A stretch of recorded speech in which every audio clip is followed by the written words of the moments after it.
రూపమాత్మానః శిఖరే స్థితః.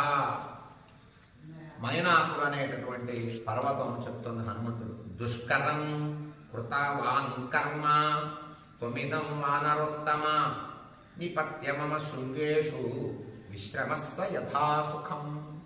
నా యొక్క పర్వతం పైన అగ్రభాగంలో నిలబడయ్యా, కాసేపు సుఖముగా నిలబడు, కూర్చో, విశ్రమించు.